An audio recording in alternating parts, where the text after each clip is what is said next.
YouTube, Kurt Curtis. I haven't done one of these type of videos in quite a while, but I figure we're going to go over and look at some of the recent sales for 2024 Panini Select WWE. The set just came out recently, so we're going to go over some sales that, like, these are some crazy sales that I'm seeing. Before we jump into that, first I have to mention that these aren't necessarily the best sales of the set. They kind of are as of right now, but you have to consider that the majority of the cards, one-of-ones and stuff like that, haven't even been pulled yet. So this is just what we've had from like the recent, just since the set came out recently. And there's some crazy sales. Before we jump into that, in 2022, when Panini got the WWE license, and just shortly before that, AEW started making cards with Upper Deck. Wrestling cards got a lot more popular, but there was still tons of room to grow. Compared to other sports, wrestling cards nowhere near that. But like as these few years have gone on, you could just slowly tell that wrestling cards are getting more and more popular. And I still think, 5 years from now is going to be even crazier. So there's still a lot of room to grow, but just between 2022 and 2024, the popularity of wrestling cards has drastically gone up. And a lot of that is thanks to Panini taking over the license. However, we are about to go back to Topps. So that should be interesting. Just for an example, like, I don't know, back in the day, whatever, on Whatnot, if you go to the wrestling card category during like prime time, it was like 4 or 5 rooms or something, I just remember. And like now, you go on there like prime time, 7 o'clock ish, give or take an hour or so, there could be up to like 15 rooms going on at once. And just that alone should tell you how the popularity has grown in wrestling cards. And there's two ways to look at this. I think it's a good thing, but I know some collectors out there might be kind of disappointed because cards that they might want to get for their collection are going to be a lot more expensive. However, you have to look at it the other way too. The cards that you do already have gone up in value. So I could see, both sides of the coin here, where people could be upset and some people would be happy about it.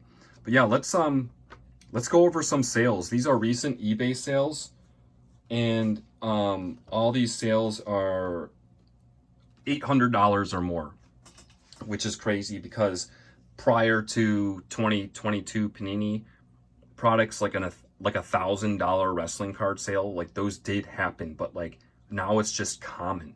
Like every week there's $1,000+ sales for wrestling cards, which is nuts.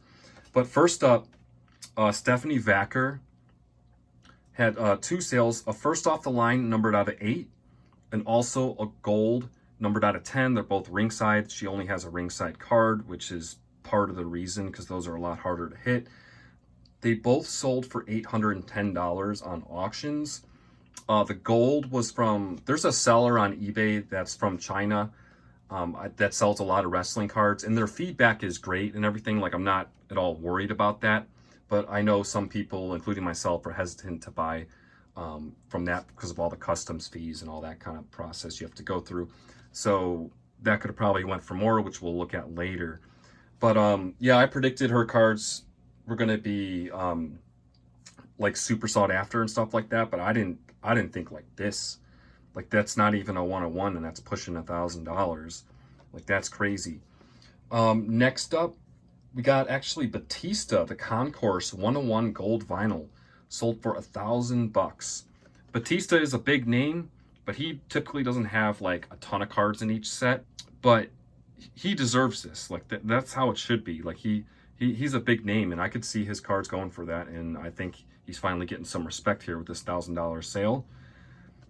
Also, guys, this is the only Select product that had gold vinyls, so that might be a reason too. A lot of these 101s are going for big money. Next up, we got the Oscar Premier level card, 101 gold vinyl, also sold for $1,000. Like, not even an auto, nothing like that, just the Premier level card, $1,000.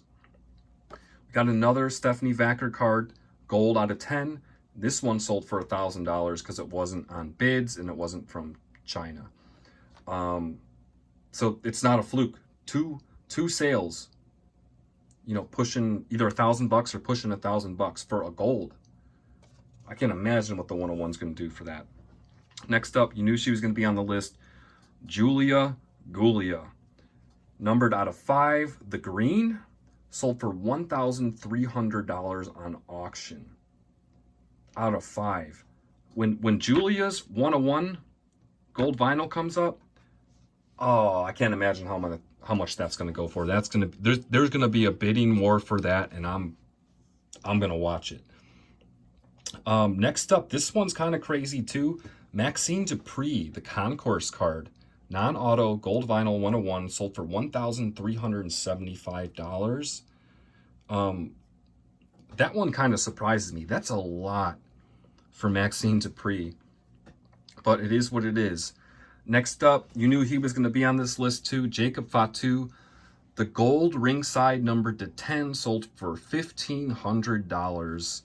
Next up, this one, this is a cool one. Dusty Rhodes Concourse gold vinyl 101, sold for $1,500 as well. Dusty Rhodes is a wrestler you can pick up in like a case break for like $5 or less. So yeah, he put some respect on Dusty Rhodes' name. $1,500 for his 101 gold vinyl Concourse. Next up, EO Sky Mem Auto Gold Vinyl 101, sold for $1,790 on auction. Now that's the only actually Mem Auto we see on this list here. Those look sick too. The gold vinyl cards just look sick in general. So I completely understand why people are after these. I mean, when these pop up, it might be your only chance, because if a collector gets one of these and they don't sell cards and they're not gonna, like, that's it. Like, you're never gonna see it again, or at least for a long, long time.